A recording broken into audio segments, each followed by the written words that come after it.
আসসালামু আলাইকুম পঞ্চম শ্রেণীর শিক্ষার্থী বন্ধুরা, তোমাদের গণিত বইয়ের 69 পৃষ্ঠায় দেখো দশমিক ভগ্নাংশ রূপান্তর। এটা আমি তোমাদেরকে এখন শেখাবো।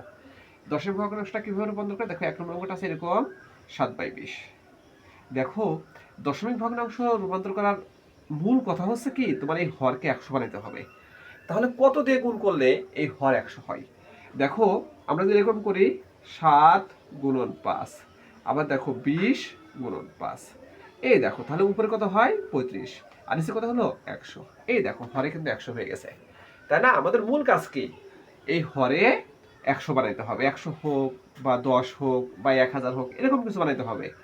তাহলে দেখো আমরা জানি এখানে হরে একের পিঠে যতগুলো শূন্য থাকে দশমিক তত ঘর বাম দিকে আসে। তাহলে শূন্য আছে দুইটা, তাহলে দশমিক কটা? 1 ঘর 2 ঘর, এইখানে দশমিক চলে আসবে। কত হবে? দশমিক, এই দেখো 3-5। ঠিক আছে, এটা কিন্তু দশমিকের রূপান্তর হয়ে গেল। তারপরটা দেখো আছে কত তোমার 11/25।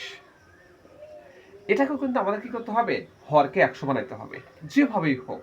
এটা তোমার চিন্তা করতে হবে। তাহলে আমরা কি করতে পারি দেখো, 11 গুণন 4, 25 গুণন 4, কারণ 4-25 100। তাহলে লবে কত হয় 44 আর হরে কত হয় 100, তাই না? এখন দেখো দুটা শূন্য, তাহলে 2 ঘর আগে দশমিক চলে আসবে, 1 ঘর 2 ঘর এইখানে দশমিক চলে আসবে। কত হবে? 0.44। 0.44। ওকে ফ্রেন্ডস, তারপর অঙ্কটা তোমরা দেখো কত 37/37 কত আছে 50। এই দেখো এই অঙ্কটা আমরা কি করব, হরে 100 করব। হ্যাঁ, তাহলে কি করতে হবে, এই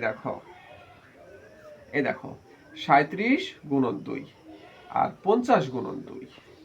তার মানে আমাদের হরে 100 করতে হবে। এটা কি হলো, এটা আমাদের বিষয় না, বিষয়টা হলো হর, মানে কত দিয়ে গুণ করলে হর 100 হয়, বা ভাগ করলেও হতে পারে, তাই না? তাহলে 37 দুগুণা কত হয় 74 আর 50 দুগুণা কত 100। তাহলে যেহেতু দুটা শূন্য, তাহলে 2 ঘর আগে দশমিক চলে আসবে, 0.74। এই ভাগও কিন্তু সহজ, যে তোমার যদি 100 দিয়ে ভাগ করো, মানে একের পরে যে কটা শূন্য থাকে দশমিক সেই ঘর বাম দিকে চলে আসে। ঠিক আছে, তো তোমরা সর্বশেষ দেখো 1/4 এই অঙ্কটা দেখো কি করা যেতে পারে। দেখো 1 গুণন 25, 4 গুণন 25। আমাদের মূল লক্ষ্য কি, এই হরকে 100 বানাতে হবে। তাহলে কত হয় 25 বাই, এই দেখো 100।